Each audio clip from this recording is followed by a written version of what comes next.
ഏത് വീട്ടിലും മരുമക്കൾ എത്തിക്കഴിഞ്ഞാൽ മരുമക്കൾ ആദ്യത്തെ ഡ്യൂട്ടി എന്തെന്നറിയോ? മരുമക്കൾ ആദ്യത്തെ ഡ്യൂട്ടി എന്താ സുഹൈൽ? ആദ്യത്തെ ഡ്യൂട്ടി എന്താ? മരുമക്കളെ അതിന് പെണ്ണെട്ടണം എന്നല്ലേ അറിയുള്ളൂ. അള്ളാഹു സ്വാലിഹായ ഇണയെ കൊടുക്കട്ടെ. നിങ്ങളാമീൻ പറഞ്ഞില്ലേ ഓനല്ലേ കിട്ടാൻ പോണേ? അള്ളാഹു സ്വാലിഹായ ഇണയെ കൊടുക്കട്ടെ. സ്വാലിഹത്തായ ഇണയെ പറഞ്ഞു, സ്വാലിഹത്തായ ഇണയെ അള്ളാഹു നൽകട്ടെ. ആയിരങ്ങളാണ് ആമീൻ പറയുന്നത്. മാഷാ അല്ലാഹ്. അപ്പോ ഒരു മരുമകളുടെ ആദ്യത്തെ ഡ്യൂട്ടി എന്താ? വീട്ടിലെത്തി കഴിഞ്ഞാ മുറ്റം മടിച്ചു വരാം, അല്ലേ? അങ്ങനെയാണല്ലോ, മുറ്റം മടിച്ചു വരാം, അല്ലേ? അങ്ങനെ തന്നെയല്ലേ? പ്രിയപ്പെട്ട ഭാര്യ എന്ത് ചെയ്യും? വീട്ടിലെ മരുമകൾ ആദ്യം വീട്ടിലെടുക്കുന്ന ജോലി അതാണ്. എന്റെ ഓർമ്മ വെച്ചിട്ട് പറയണേ, മുറ്റം മടിച്ചു വരാം, അല്ലേ? മുറ്റൊക്കെ എങ്ങനെ എന്ത് ചെയ്യും? നല്ല ക്ലീൻ ആക്കും. കാരണം എന്താ? അതൊരു ബർക്കത്തുള്ള ഡ്യൂട്ടിയാണ്. ചില ആളുകൾ പറയും ഫസ്റ്റ് തന്നെ വന്നിട്ട് ചൂലാടുത്തത് എന്ന് പറയും. മരുമകൾ മുറ്റടിച്ചു വരാൻ വരുമ്പോ ചില ആളുകൾ പറയുന്നത് ആദ്യം തന്നെ വന്നിട്ട് ചൂലാണ്, കുറ്റിച്ചൂലാണ് എടുത്തത്. അങ്ങനെ ചോദിക്കണ്ട. കാരണം എന്താ? മുറ്റം മടിച്ചു വാരുക എന്നുള്ളത് ബർക്കത്തുള്ളൊരു ഡ്യൂട്ടിയാണ്. ബർക്കത്തുള്ളൊരു ഡ്യൂട്ടിയാണ്. അത് നമ്മൾ മറക്കണ്ട. അത് ബർക്കത്തുള്ളൊരു സന്തോഷമുള്ള ഡ്യൂട്ടിയാണ്. കാരണം എന്താണ്? വീട് വൃത്തിയാക്കല്ലേ, വീട് വൃത്തിയാക്കല്ലേ. അപ്പൊ എല്ലാ മരുമക്കളും ആദ്യം വീട്ടിലെത്തുമ്പോ ചെയ്യുന്ന ഡ്യൂട്ടി അതാണെന്നാ തോന്നുന്നത്. എന്റെ ഓർമ്മ അങ്ങനെയാണ്. മുറ്റൊക്കെ അടിച്ചു വരാം. ഇപ്പൊ പിന്നെ അടിച്ചു വരാനൊക്കെ മുറ്റം വേണ്ടേ? അപ്പൊ പറഞ്ഞു വരുന്നത് മുറ്റം അടിച്ചു വാരുക എന്നുള്ളത് ബർക്കത്തുള്ള ഒരു ഡ്യൂട്ടിയാണ്. നബി സല്ലല്ലാഹു അലൈഹി വസല്ലമ തങ്ങൾ പറഞ്ഞിട്ടുണ്ടല്ലോ, തുഹ്റൂ ബുയൂതകും, നിങ്ങളെ ഭവനങ്ങളൊക്കെ നിങ്ങൾ വൃത്തിയാക്കണം. വീട്ടിലെത്തുന്ന മരുമക്കൾ ശ്രദ്ധിക്കേണ്ട പ്രധാനപ്പെട്ട കാര്യമാണ്. ആ വീട് ശുദ്ധിയുള്ള വീടാവണമെന്നുള്ളത് പ്രിയപ്പെട്ട മരുമകൾക്ക് നിർബന്ധമുണ്ടാവണം. ആ വീട്ടിലുള്ള ആ വീടും പരിസരങ്ങളെല്ലാം വൃത്തിയുള്ളതാവണമെന്നുള്ള ചിന്ത അത് വീട്ടിലെ ഉമ്മ പറയുന്നതിന്റെ മുമ്പ് തന്നെ മരുമകൾ അത് ചെയ്തിരിക്കണമെന്നാണ്. വീട്ടിലെ വാപ്പ പറയുന്നതിന് മുമ്പ് മരുമകൾ അത് ചെയ്തിരിക്കണമെന്നാണ്. വീട്ടിന്റെ അകത്ത് വല്ല മാറാലുകളും കൂടിക്കിടക്കുന്നുണ്ടെങ്കിലേ, വല്ല മലിനങ്ങളോ നജസുകളോ കൂടിക്കിടക്കുന്നുണ്ട് എന്നുണ്ടെങ്കിലേ, മരുമക്കളെ, നിങ്ങളെ ഉമ്മയുടെയും വാപ്പയുടെയും പൊരുത്തം ലഭിക്കാനുള്ള ഏറ്റവും വലിയ മാർഗമാണ് ആ വീട് നിങ്ങൾ വൃത്തിയാക്കണം മോളെ. അല്ലാഹുവിന്റെ ഹബീബ് അങ്ങനെയല്ലേ? അല്ലാഹുമ്മ ജഅലനാ മിനത് തവ്വാബീന വജഅലനാ മിനൽ മുതതഹിരീന വജഅലനാ മിൻ ഇബാദിക സ്വാലിഹീൻ. കാരണം എന്താണ്? അല്ലാഹുവേ, ഞങ്ങളെ കുടുംബത്തെ ശുദ്ധിയുള്ളവരെ കൂട്ടത്തിൽ ഉൾപ്പെടുത്തണമല്ല. നിങ്ങൾ കരുതിയോ ശുദ്ധി എന്ന് പറഞ്ഞാൽ നമ്മൾ മാത്രം കുളിച്ചൊരുങ്ങി പൗഡറെല്ലാം ശരീരത്തിൽ ഇട്ടുകൊണ്ട് സുർമ എഴുതിയിട്ട് നല്ല വസ്ത്രം ധരിച്ചത് കൊണ്ട് നമ്മളെ മാത്രമല്ലേ ശുദ്ധിയാകുന്നുള്ളൂ? നമ്മൾ സഞ്ചരിക്കുന്ന വാഹനം ശുദ്ധിയുള്ളതാവണേ, നമ്മൾ താമസിക്കുന്ന ഭവനം ശുദ്ധിയുള്ളതാവണേ, നമ്മളെ പെരുമാറുന്ന എല്ലാ ഭാഗങ്ങളും ശുദ്ധിയുള്ളതാവണേ. ഒരു വീട്ടിലേക്ക് കടന്നു വരുന്ന മരുമകളെ, ആ വീടും പരിസരവും ശുദ്ധിയുള്ളതായി മാറണമെങ്കിൽ നിങ്ങളാണതിന് പ്രചോദനം കൊടുക്കേണ്ടതുള്ള പറക്കല്ലേ. അല്ലാഹുവിന്റെ ഹബീബ് ആയിഷ ബീവിയോട് പറയാണ്, തുഹ്റൂ ബുയൂതകും, നിങ്ങളെ ഭവനമൊക്കെ നിങ്ങൾ ശുദ്ധിയാക്കണം ആയിഷ, നിങ്ങളെ വീടൊക്കെ നിങ്ങൾ ശുദ്ധിയാക്കണം ആയിഷ. മാഷാ അല്ലാഹ്. അപ്പൊ മരുമകൾ വന്നിട്ട് ആദ്യത്തെ ഡ്യൂട്ടി ഇങ്ങനെ എടുക്കാണ്. ഒക്കെ ഇങ്ങനെ ശുദ്ധിയാക്കുമ്പോ പ്രിയപ്പെട്ട ഉമ്മ പറയണം, മാഷാ അല്ലാഹ്. ആദ്യം അങ്ങനെയാണല്ലോ, എന്റെ പൊന്നുമോള് മാഷാ അല്ലാഹ്, അതൊന്നും എടുക്കണ്ടെന്ന്, അതൊക്കെ ഞാൻ എടുത്തുകൊള്ളാം. അത് ഉമ്മ പറയും. അത് ഉമ്മയെ കൊണ്ട് പറയിപ്പിക്കണം നിങ്ങളെ. അതൊരു സൗന്ദര്യമുള്ള മധുരമുള്ള വാക്കാണ്.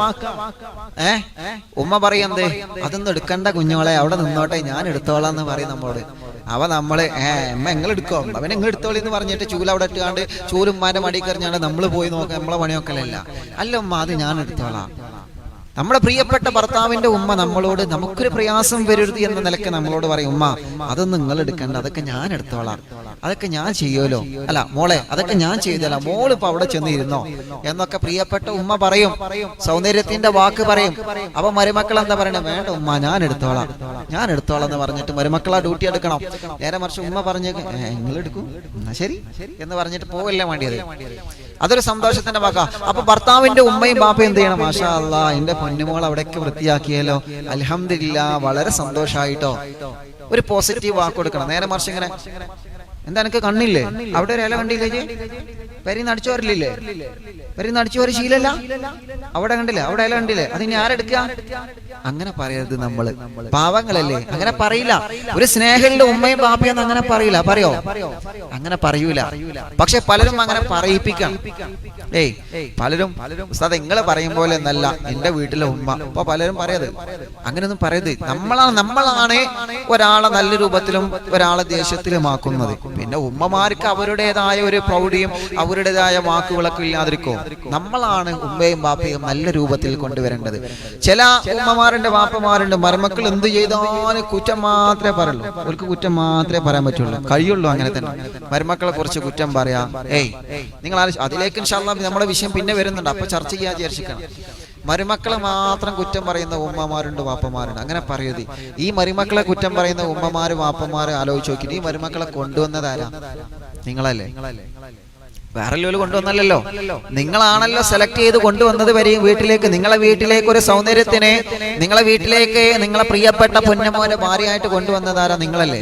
എന്നിട്ട് നിങ്ങൾ അവരെ കുറ്റം പറയാൻ പാടുണ്ടോ? ചെറിയ മക്കളല്ലേ, അവരുടെ സമീപത്ത് വലിയ തെറ്റുകളൊക്കെ സംഭവിക്കും. അത് പറഞ്ഞു കൊടുത്ത് അത് ശരിയാക്കേണ്ടത് നമ്മളാണ്. നമ്മളും അങ്ങനെ ഒരു മരുമകളായി വന്നതാണെന്ന് നമ്മൾ മറക്കരുത്. നമ്മുടെ വീട്ടിലുള്ള പെൺമക്കളും മറ്റൊരാളുടെ വീട്ടിലേക്ക് മരുമകളായി പോവേണ്ടവരാണെന്ന് നമ്മൾ മറക്കരുത്. രണ്ട് കാര്യം ഞാൻ പ്രധാനമായിട്ട് ഓർമ്മപ്പെടുന്നതാണ്. നമ്മളും ഒരു കാലത്ത് അവരെ പോലെ മരുമകളായി നാണിച്ചു കുണുങ്ങി ഒന്നും അറിയാതെ വീട്ടിലേക്ക് വന്നവളാണെന്ന് ഒരു വീട്ടിലെ ഭർത്താവിന്റെ ഉമ്മയും ബാപ്പയും മറക്കരുത്. അതേ പ്രകാരം നിങ്ങൾക്ക് പെൺമക്കളുണ്ടല്ലോ, നിങ്ങളെ പെൺമക്കൾ മറ്റുള്ളൊരു വീട്ടിലേക്ക് മരുമകളായി ചെല്ലേണ്ടവരാണെന്ന് നമ്മൾ മറക്കരുത്. അപ്പൊ നമ്മുടെ വീട്ടിലേക്ക് വന്ന മരുമകളെ നമ്മൾ ബുദ്ധിമുട്ടിച്ചിട്ടുണ്ടോ? നമ്മുടെ മകൾ മറ്റുള്ളവരുടെ വീട്ടിലേക്ക് മരുമകളായി ചെല്ലുമ്പോൾ അവളെ ബുദ്ധിമുട്ടിപ്പിക്കും. അത് അള്ളാഹു ആ പണി കൊടുക്കും. അപ്പൊ അതിന് നമ്മൾ നിൽക്കരുത്. നമ്മുടെ ഉമ്മയും ബാപ്പയും അങ്ങനെ ചെയ്യൂല. ഒരു നല്ല ഉമ്മാക്കും വാപ്പാക്കും തന്റെ മരുമകളെ ചീത്ത പറയാൻ പറ്റൂല. പിന്നെ ഉമ്മയും ബാപ്പയും ചീത്ത പറയുന്നത് നമ്മൾ നോക്കണ്ട. ചീത്ത പറയുന്നിടത്ത് അതവര് പറച്ചില് മാത്രമേ ഉള്ളൂ. അത് സ്നേഹത്തിന്റെ വാക്കായിരിക്കും. നമ്മളെ നന്നാവാനുള്ള സ്നേഹത്തിന്റെ വാക്കായിരിക്കും അത്. ഇപ്പൊ നമ്മൾ തെറ്റ് ചെയ്താലേ നമ്മൾ തെറ്റ് ചെയ്താല് ഹൈവാനെ എന്ന് പറയും നമ്മുടെ ഉമ്മയും ബാപ്പയും അല്ലേ. ചിലപ്പോ ഒന്ന് ചീത്ത പറയും. പിന്നെ മോനിട്ടിയായ മാനോ എനിക്ക് ചോറ് വേണ്ടേക്കും. അതൊരു സ്നേഹമാണ്. അപ്പൊ നേരത്തെ ഹൈമാനെ കഴിച്ചതോ അതൊക്കെ വാക്കിലൂടെ കഴിഞ്ഞു. ഇതേ പ്രകാരം തന്നെയാണ് നിങ്ങളെ പ്രിയപ്പെട്ട ഭർത്താവിന്റെ ഉമ്മയും ബാപ്പയും. നിങ്ങളോട് ചിലപ്പോ ചില സമയത്ത് നമ്മുടെ പ്രവൃത്തിയിൽ ഇഷ്ടപ്പെടാത്തത് കൊണ്ട് പലതും പറഞ്ഞു പോവും. പക്ഷെ അതിലൊന്നും നമ്മൾ അവരോട് ദേഷ്യം കാണിക്കരുത്. അവര് സ്നേഹത്തോടെ നമ്മോട് ഇടപെടും. പറഞ്ഞു വരുന്നത് ആദ്യം നമ്മൾ ഇൻഷാ അല്ലാഹ് അങ്ങനെ ഒരു പ്രിയപ്പെട്ട മരുമകളുടെ ആദ്യത്തെ ഡ്യൂട്ടിയാണത് ആണല്ലോ. വീടൊക്കെ നടിച്ചു വാരി അതിന് പോസിറ്റീവായ കാര്യങ്ങൾ കൊടുക്കണം. അങ്ങനെ പോസിറ്റീവായ കാര്യം കൊടുത്താൽ എന്താ നിങ്ങൾക്ക് എല്ലാ ദിവസവും മാഷാ അല്ലാഹ് മരുമോള് വന്നിട്ട് വീട് മുറ്റൊക്കെ അടിച്ചു വരും. അതെങ്ങനെയാ? ചിലപ്പോ നിങ്ങൾ ഉണരുന്നതിന് തഹജ്ജുദിന് ഓതുണ്ടാക്കുന്ന സമയത്തുണ്ടാവും മരുമോള് മുറ്റടിച്ചു വരുന്നത്. കാരണം എന്താ? ഇവിടെ മാർക്കിട്ട് കൊടുക്കണം. വീട്ടിലെ ഉമ്മയും ബാപ്പയും മരുമക്കൾ ചെയ്യുന്ന പ്രവർത്തനത്തിന് മാർക്കിട്ട് കൊടുക്കണം. അതേ പ്രകാരം തന്നെയാണ് മരുമക്കൾ ഉമ്മയോടും ബാപ്പയോടും ചെയ്യേണ്ടത്. അവരുടെ പോസിറ്റീവായ കാര്യങ്ങൾ പറയണം. പോസിറ്റീവായ കാര്യങ്ങൾ പറയുമ്പോഴേ അവരെ പൊരുത്തം വാങ്ങാൻ പറ്റുള്ളൂ. ഇപ്പൊ ഞാൻ പറയട്ടെ, നമുക്ക് ചെയ്യേണ്ടത് എന്താണെന്നറിയോ? നമ്മുടെ ഭർത്താവിന്റെ ഉമ്മയുടെയും ബാപ്പയുടെയും പൊരുത്തം നമ്മൾ നിർബന്ധമായി വാങ്ങിയിരിക്കണം. നിർബന്ധമാണ്. ഒരിക്കലും അവരോട് പിണങ്ങി കഴിഞ്ഞിട്ട് നിങ്ങൾ 100% എഴുതി വെച്ചോ, നമ്മുടെ ഭർത്താവിന്റെ ഉമ്മയുടെയും വാപ്പയുടെയും പൊരുത്തമില്ലാത്ത ജീവിതമാണ് നമുക്കുള്ളതെങ്കിലേ ജീവിതത്തിൽ അപകടം നമ്മെ കാത്തിരിക്കുന്നു എന്ന് നമ്മൾ മറന്നു പോവണ്ട. ഉസ്താദേ അത് അങ്ങനെ ഇതിങ്ങനെ എങ്ങനെയാവട്ടെ ഇൻഷാ അല്ലാഹ് ഭർത്താവിന്റെ ഉമ്മയുടെയും വാപ്പയുടെയും പൊരുത്തം നമുക്ക് നിർബന്ധമാണ്. അതേ പ്രകാരം ഓരോ ഉമ്മമാരോടും പറയാണ്, നിങ്ങളെ വീട്ടിലേക്ക് വന്ന മരുമക്കൾ, ആ മരുമക്കളെ സന്തോഷിപ്പിക്കാൻ നിങ്ങളുടെ കടമയാണ്, നിർബന്ധമാണത്. സ്വന്തം മക്കളെ കാണുന്നത് പോലെ മരുമക്കളെ കാണണം. സ്വന്തം മക്കളെ ഏത് രൂപത്തിലാണ് നിങ്ങൾ കാണുന്നത്? മക്കളെ സമീപത്ത് തെറ്റി വരുമ്പോ നമ്മൾ മക്കളെ ആട്ടി പുറത്താക്കലുണ്ടോ? മക്കളിപ്പോ എന്തെങ്കിലും തെറ്റ് ചെയ്തു, ആ മക്കളെ ഇനി എന്റെ വീട്ടിലേക്ക് വരണ്ടെന്ന് പറഞ്ഞിട്ട് മക്കളെ നമ്മൾ വീട്ടിൽ നിന്ന് ഡിലീറ്റ് ആക്കലുണ്ടോ? ഇല്ലല്ലോ. അവര് കുറച്ച് സമയം കഴിഞ്ഞാൽ ആ തെറ്റ് തിരുത്തൂലേ?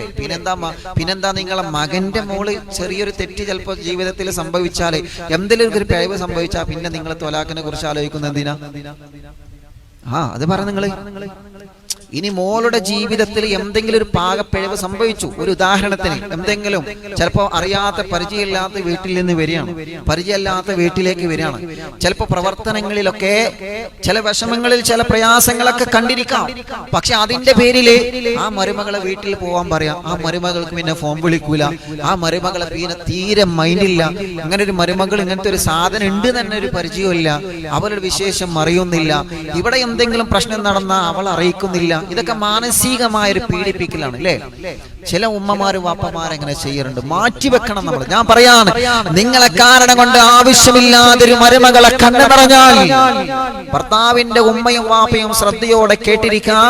നിങ്ങളെ കാരണം കൊണ്ടൊരു മരുമകൾ, പാവപ്പെട്ട മരുമകൾ ആരെങ്കിലും എന്തെങ്കിലും പറയുന്നത് കേട്ടിട്ട് ഒരു മരുമകൾ കണ്ണുനീര് കുടിച്ചാൽ നിങ്ങളെ കുടുംബത്തിൽ വരുന്ന പ്രിയപ്പെട്ട പൊന്നുമക്കളെ പടശം വരാൻ കണ്ണുനീര് കുടിപ്പിച്ചിട്ടല്ലാതെ പാഠം പഠിപ്പിച്ചിട്ടല്ലാതെ വിടൂല.